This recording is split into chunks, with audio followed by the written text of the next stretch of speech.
Today I'm going to tell you my top 5 RPGs. I absolutely love to play RPGs, but some of them aren't so great. So let me tell you my top 5 and let me know what your top 5 are in the comments down below or by video response. Okay, let's get started. My number 5 RPG is Dragon Age Origins. Dragon Age Origins is made by BioWare, and the first game was incredible.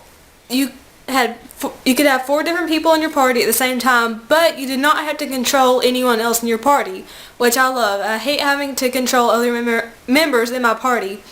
And you also get a Mubari Warhound, and I just love that dog, okay? I loved it. You can name the dog, and this game was epic. It took forever for me to finish. And you could, of course, have romances. I chose Alistair. But you could also do same-sex romances. Whatever. You could do whatever. You could have a relationship with an elf. It was fantastic. It had a huge world, and the story was incredible.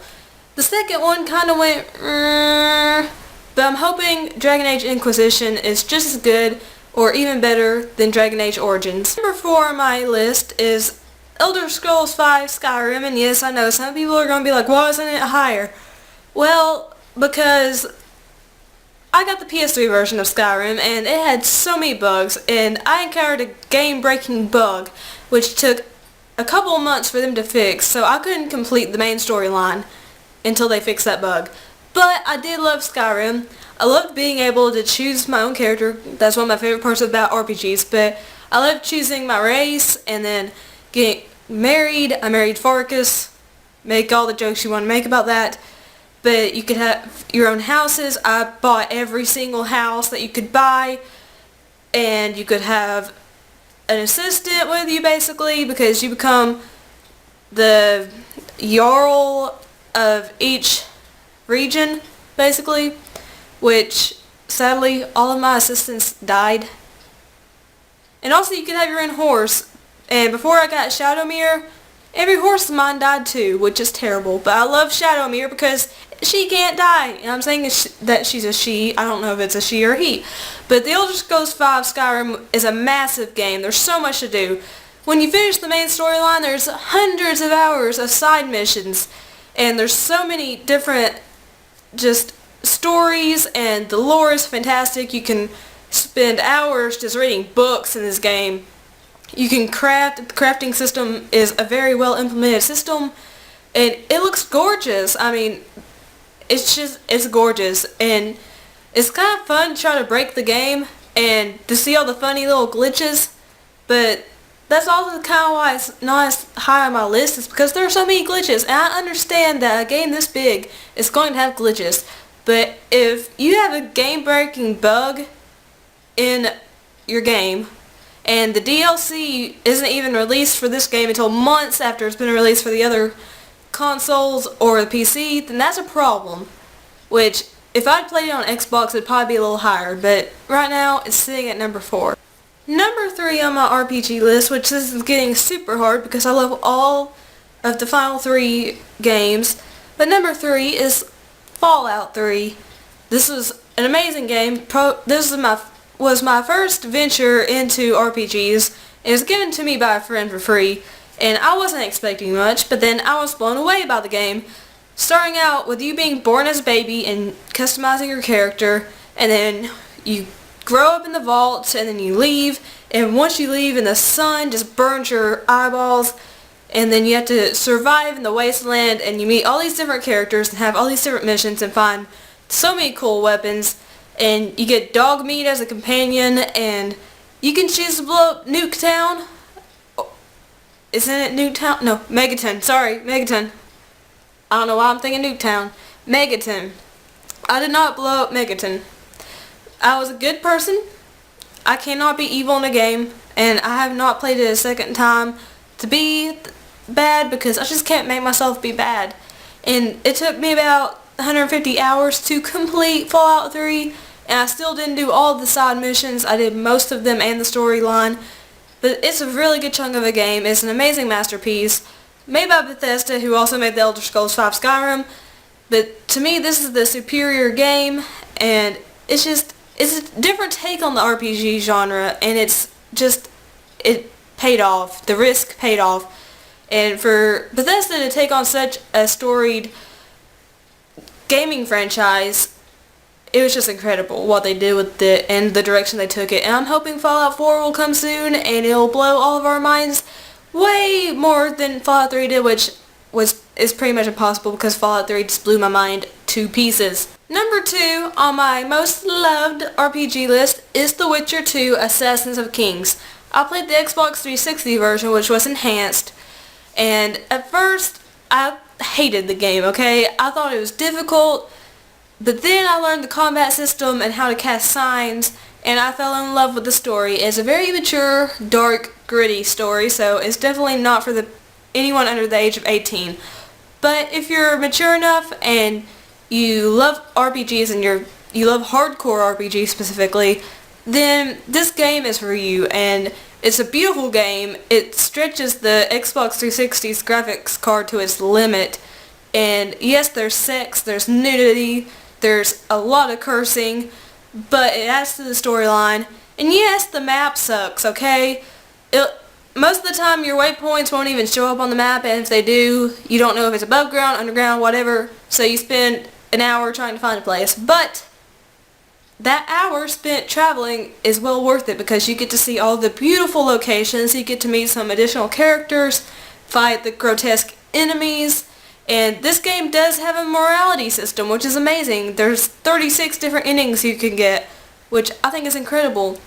If you play on PC, you can integrate your first game into the second game, so all your choices go over. But since I played on Xbox 360, and I've never played the first game, I don't know what happened really, but the second game does tell the story of the first game beautifully during flashbacks, and the flashbacks are gorgeous. They're comic book style, and they blow your mind, and the story itself is just incredible. This is a close to 50-hour game to complete on normal. It will take a little bit longer if you play on the harder difficulties because this is a difficult game, okay? I'm not going to mince words. This game is difficult, but it's worth it, okay?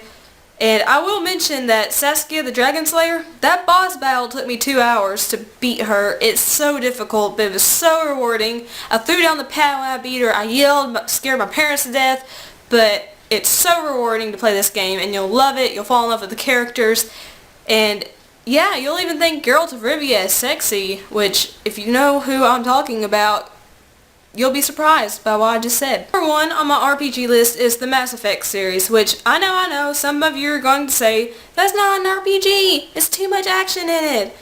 Yes, there's action in it, but there's a morality system, which, I mean, it's kind of obvious. I mean, blue is good, red is bad. You can select your dialogue choices, but you can also be a Paragon or Renegade, which Paragon's good, Renegade's bad, and I've always been good, okay, and I've always played as female shepherd, and I always loved her, and you can have relationships in this game, which I always romanced humans. I just couldn't bring myself to romance an alien, but this is just amazing. The second game is by far the best out of the series.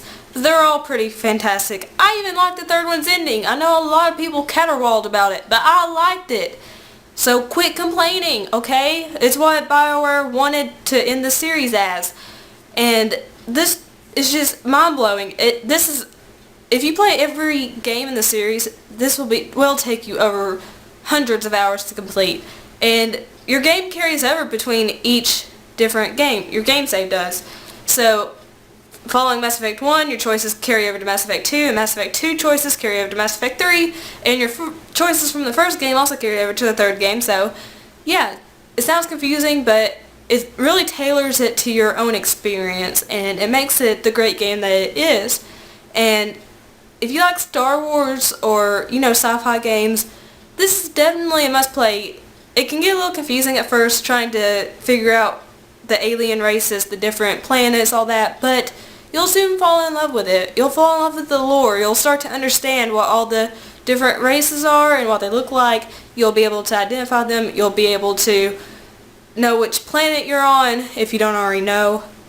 And it's a beautiful game. They're all beautiful games. Even the barren, torched earth landscapes are gorgeous to look at. And it's definitely worth your money to play all three because, I mean, this game will change your life. I mean, you will be like, what have I been playing before this? And it is made by BioWare, who also made the Dragon Age series. So you know it's in good company. And of course, you can't have a top 5 list without a few honorable mentions. And my honorable mentions are Kingdoms of Amalur Reckoning. I love this game, and I'm so sad that the studio closed down and that there won't be a sequel. It's about a 50 to 80 hour game depending on if you do just the main storyline or if you do all the faction quests and side quests, which I'm a perfectionist. I had to do every quest. I loved it. It just didn't crack my top 5 because it was a little bit tedious, and you know, the customization options weren't they're very limited, let me just say that. But the combat was excellent in the game. It was a beautiful game, and definitely pick up Kingdoms of Amalur Reckoning if you like RPGs because it's a fantastic game. And of course the other honorable mentions are Fallout New Vegas. It was a good game, but not as great as Fallout 3. And if you haven't played any of the Fallout games, definitely play Fallout 3 or Fallout New Vegas.